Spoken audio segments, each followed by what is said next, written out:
नमस्कार। आप सुन रहे हैं द बॉलीवुड रेडियो और मैं हूं आपके साथ आकाश। दोस्तों, किस्सा राजेश खन्ना का है और बात महमूद की होगी। जब महमूद ने राजेश खन्ना को थप्पड़ मार दिया, इस इंसिडेंट पर आपने ढेरों किस्से कहानियां सुनी होंगी, तमाम वीडियोस देखे होंगे, लेकिन आज का ये किस्सा उस प्रसंग से जुड़ा हुआ है जिसे खुद महमूद साहब ही सुना रहे हैं। अभिनेता महमूद की अधिकृत जीवनी के लेखक हनीफ जावेरी बताते हैं कि महमूद राजेश खन्ना को कठोर कहकर पुकारते थे। महमूद के मुताबिक राजेश खन्ना को जल्दी किसी से सहानुभूति नहीं होती थी। महमूद ने राजेश खन्ना तक को अपने होम प्रोडक्शन फिल्म जनता हवलदार में साइन किया। राजेश खन्ना देर से शूटिंग पर आते थे, इसलिए महमूद ने शूटिंग अपने फार्म हाउस पर रखी और राजेश खन्ना को भी वहीं पर ठहराया, जिससे कि आने जाने और देरी ना हो कुल मिलाकर। और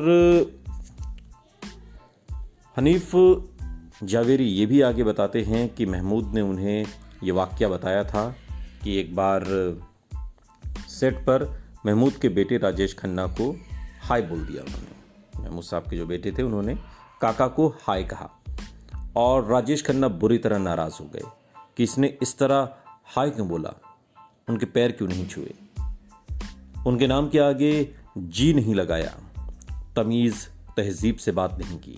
ये बात राजेश खन्ना को बुरी लग गई। लड़का छोटा था और इस बेअदबी से पेश आया। बेअदबी तो नहीं कहेंगे, लेकिन एक उस जनरेशन के हिसाब से उसने सिर्फ हाय हेलो काका को किया और आगे बढ़ गया।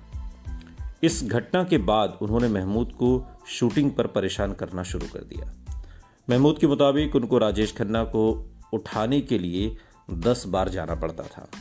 हालात बिगड़ते गए और इस मुद्दे को लेकर महमूद और राजेश खन्ना के बीच बहस हो गई। इसी दौरान गुस्से में महमूद ने राजेश खन्ना के गाल पर थप्पड़ रसीद कर दिया। हनीफ जावेरी बताते हैं, जो कि एक्टर महमूद की अधिकृत जीवनी के लेखक हैं, वो उस दौर के किस्से को याद करते हुए कहते हैं कि महमूद का ये स्टेटमेंट मेरे पास है। मैंने उसको थप्पड़ मार दिया और कहा, तू होएगा सुपरस्टार अपने घर का, मैंने तेरे को पैसे दिए और तुझे मेरी फिल्म पूरी करनी पड़ेगी।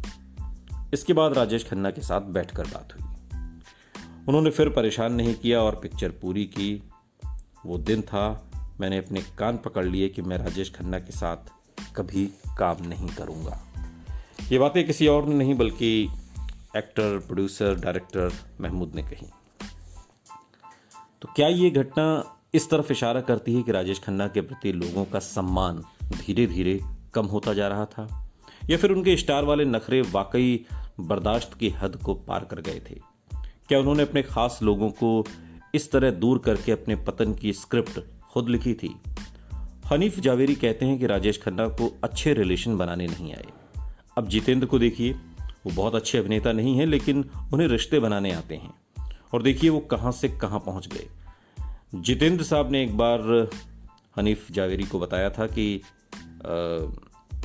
जावेरी साहब, मेरे को रोना नहीं आता था कैमरे के सामने। अगर रोने का सीन हो तो मैं चेहरे पर हाथ रख लेता हूं, लेकिन राजेश खन्ना को रोना, हंसना, हंसाना, रोमांस करना और स्क्रीन पर अपनी अदाओं से सबका दिल जीतना अच्छी तरह आता था, लेकिन ऑफ स्क्रीन अपने यही जज्बात सही तरीके से दूसरों तक पहुंचाना वो शायद कभी सीख ही नहीं पाए। ये बातें जितेंद्र ने राजेश खन्ना के लिए कही। कम्युनिकेट न कर पाने की इसी कमी ने राजेश खन्ना को उनके निजी रिश्तों में भी बहुत नुकसान पहुंचाया। खासतौर पर 9 साल से उनकी पत्नी डिंपल कपाड़िया को। अब न सिर्फ फिल्म इंडस्ट्री और मीडिया उनके बारे में उल्टी सीधी बातें कर रहे थे, बल्कि डिंपल के माता पिता भी उनके विरोध में बयान देने लगे थे। कपाड़िया परिवार को उम्मीद थी कि राजेश खन्ना एक न एक दिन मान जाएंगे और डिंपल फिल्मों में अपनी वापसी करेंगी, मगर जब राजेश खन्ना नहीं माने तो इस बात को लेकर डिंपल के पिता चुन्नी भाई कपाड़िया और उनके बीच भी अनबन रहने लगी। और यही नहीं, डिंपल के प्रति राजेश खन्ना के बुरे बर्ताव की खबरें अब तो खुलकर मीडिया को वो बताने लगे थे। उस जमाने में राजेश खन्ना के ससुर चुन्नी भाई के पास या उनके लिए फिल्म मीडिया ने एक खास शब्द का प्रयोग करना शुरू कर दिया था, CIB, यानी चुन्नी भाई इंफॉर्मेशन ब्यूरो।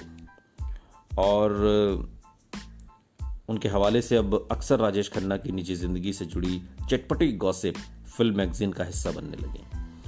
ये बात राजेश खन्ना की अब बर्दाश्त के बाहर थी। फिल्म पत्रकार इंग्रिड एल्बकर्क ने एक परिवार में चल रही इस कोल्ड वॉर के बारे में एक मशहूर लेख लिखा, जिसका शीर्षक था Rajesh versus the cox of 4, यानी सास, ससुर, डिम्पल, सिंपल, इन सभी के बारे में इस लेख में जिक्र। बड़ा मशहूर लेख है ये, 70-80s में लिखा गया, 80s का ये आर्टिकल है। राजेश और डिम्पल के बीच अब अनबन रहने लगी थी।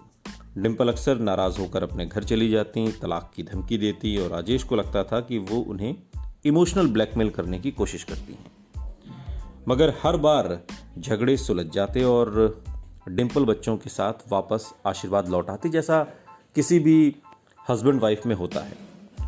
और इन झगड़ों का जिक्र करते हुए डिम्पल के पिता चुन्नी भाई कपाड़िया ने एक बार सुपर मैगजीन को दिए अपने इंटरव्यू में कहा, डिम्पल को काका के पास वापस उसका डर लेकर जाता है, प्यार नहीं। मेरी बेटी में राखी की तरह अपने आप के लिए खड़े होने की हिम्मत नहीं है। ये बात वो एक्ट्रेस राखी के बारे में कह रहे थे, जो गुलजार साहब से अलग रहने लगी थी एक झगड़े के बाद, जिसमें कहा जाता है कि गुलजार साहब ने राखी को बहुत बेरहमी से पीटा था, डोमेस्टिक वायलेंस, और उसके बाद वो अलग रहने लगी थी। उस पर भी हमने पॉडकास्ट बनाया है, उससे आप सुन सकते हैं।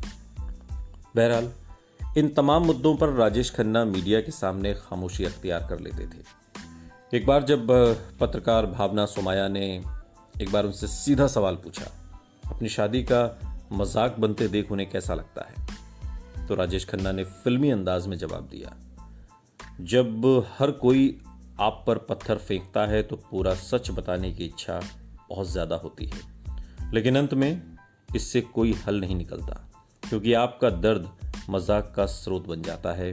तो मैं बोलने की बजाय सज़ा भुगतना ज़्यादा पसंद करूंगा। राजेश खन्ना के आत्मविश्वास पर हर दिन जैसे धीरे धीरे जंग लगता जा रहा था। इंडस्ट्री में उनके बाद आए कई एक्टर्स उनकी बराबरी पर आकर खड़े हो गए थे। अकेले, चिड़चिड़े, कुंठित और हारे हुए उनकी दिमागी हालत कुछ ऐसी ही थी। अंदर ही अंदर जल रही नाकामी की आग को हर शाम शराब और ज्यादा भड़का देती थी। शराब के नशे में धुत होने के बाद भी हारने का गम राजेश खन्ना की आंखों से जाता नहीं था। और फिर एक रात वो वाकया हुआ जिसने राजेश खन्ना के पूरे वजूद को हिलाकर रख दिया। बारिश में भीगी गहरी स्याह रात थी। राजेश खन्ना के अंदर धधकती नाकामी की आग को बुझाने के लिए उस रात शराब भी काम नहीं आ रही थी, या फिर यह अकेलेपन का दर्द था जो उन्हें अंदर ही अंदर खाए जा रहा था। क्या हुआ था उस रात को? राजेश खन्ना ने सालों बाद मूवी मैगजीन को दिए अपने इंटरव्यू में उस रात का जिक्र किया। राजेश खन्ना ने इस इंटरव्यू में कहा कि सुबह के 3 बज रहे थे, मैंने बहुत ज़्यादा शराब पी ली थी। अचानक मेरे लिए सब कुछ बर्दाश्त करना बहुत मुश्किल हो गया, क्योंकि ऐसी नाकामी से मेरा पहली बार सामना हुआ था। एक के बाद एक मेरी 7 फिल्में फ्लॉप हो गई थी। उस रात बारिश हो रही थी, गुप्त अंधेरा था और मैं अपनी टेरेस पर अकेला था। अचानक मैं जैसे अपने होश खो बैठा और चीख पड़ा, हे परवरदिगार, हम गरीबों का इतना सख्त इम्तिहान न ले कि हम तेरे वजूद से इनकार कर दें। ऐसे सीन तो उन्होंने अपनी फिल्मों में कई बार किए थे, और लेकिन वो फिल्म होती थी, ये असल जिंदगी थी। मगर उस रात असलियत का दायरा मानो धीरे धीरे सिमटता गया, या यूं कहिए कि मिटता गया। राजेश खन्ना की चीखें सुनकर पत्नी डिम्पल और घर का स्टाफ दौड़ते हुए टेरेस पर आ गया।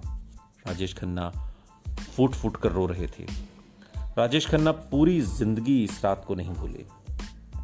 पर्दे पर करोड़ों लोगों को खूबसूरत ख्वाब दिखाने वाले सुपरस्टार का सामना उस रात जिंदगी की हकीकत से हो गया था।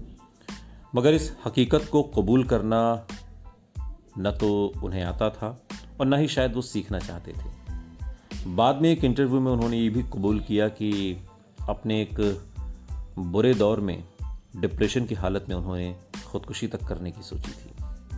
वो कहते हैं कि एक बार मैंने समंदर में जाने की कोशिश भी की, लेकिन आखिरी मिनट पर अपना इरादा बदल लिया और ख़ुद से वादा किया, मैं नाकाम होकर नहीं मरूंगा। मैं नहीं चाहता कि लोग कहें कि राजेश खन्ना एक कायर था।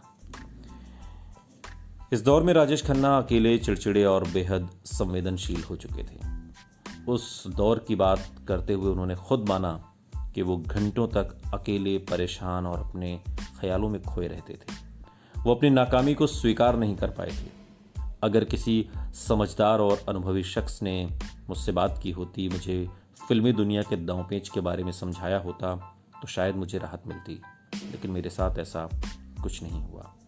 एक सितारा बड़ी तेजी से नाकामी के अंधेरे में डूबता जा रहा था, लेकिन ये पूरी फिल्म इंडस्ट्री मौन साधे खड़ी थी। किसी ने राजेश खन्ना की तरफ हाथ बढ़ाकर नहीं पूछा कि काका, ये एक सामान्य बात है, होता रहता है। सुनते रहिए द बॉलीवुड रेडियो, सुनता है सारा इंडिया।